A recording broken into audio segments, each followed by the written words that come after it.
couple of months ago, I wouldn't say I was struggling, but my figure drawing wasn't the best. And to make matters worse, I'm the type to compare my art with other people's art and see how far behind I am. Hearing artists like Kim Jong-gi and Rembrandt go on about how they spend the whole day drawing for months is inspiring, but let's be honest, I can't do that. So instead, I found a way to actually improve without spending every waking hour drawing.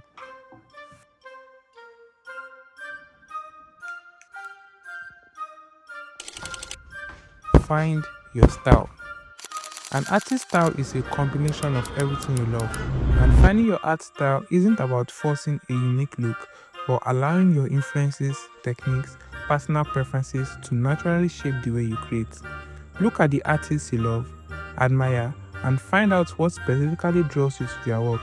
Is it their line work or shading or composition or color choices? And then trying to break down their techniques instead of trying to achieve exactly what they did. And I do that mostly by watching the videos and sometimes practicing with their drawing. That's even what I'm doing right now. I don't know the artist, but I found this drawing on Pinterest and it looks cool, so I decided to draw it.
Another thing I do to help me improve is finding the basic shapes.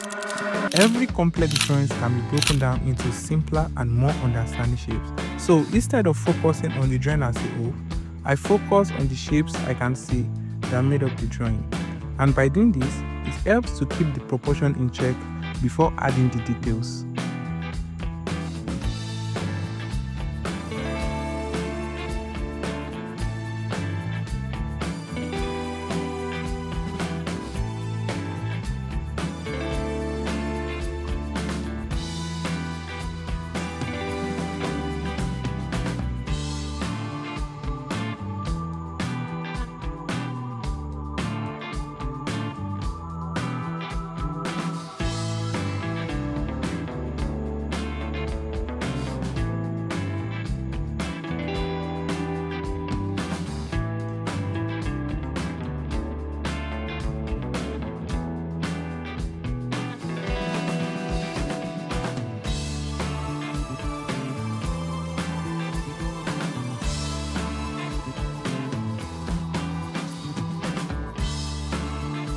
Another thing I learned is by adding movement and gesture to my drawing.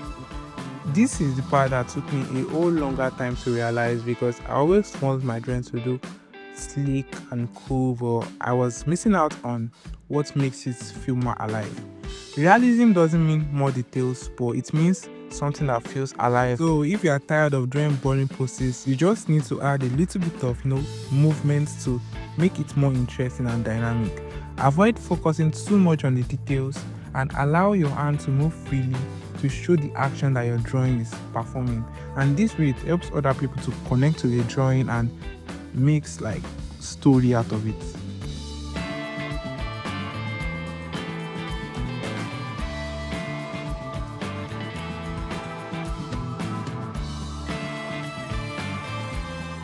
At this point, I still feel like the drawing is lacking something, so I decided to add some fishes and flowers and butterflies to evoke some kind of feelings to it. and anyone seeing this can have their own idea of what it is supposed to be or represent. This kind of things helps to keep people staring at your art for a little bit longer and makes it more interesting.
And the last advice I would give is practice with intentionality. We've all heard the phrase, just practice more. But let's be real, not all practices lead to improvement. I used to spend a lot of time drawing and seeing little to no improvements. The problem? Well, let's just say I wasn't practicing with intentionality. Being intentional about what you want to achieve with your art will help you to know where to focus on instead of just aimlessly sketching. And by doing this, you'll be able to know your weaknesses, whether it is anatomy, shading, perspective, and then you can set some clear goals on how to be better. For example, drawing 10 gestures a day or practicing for 30 minutes a day. Just make sure that they are realistic goals that you can actually keep up with.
So thank you guys for watching to the end. Please don't forget to like, leave a comment, subscribe, and also share to people that actually need this.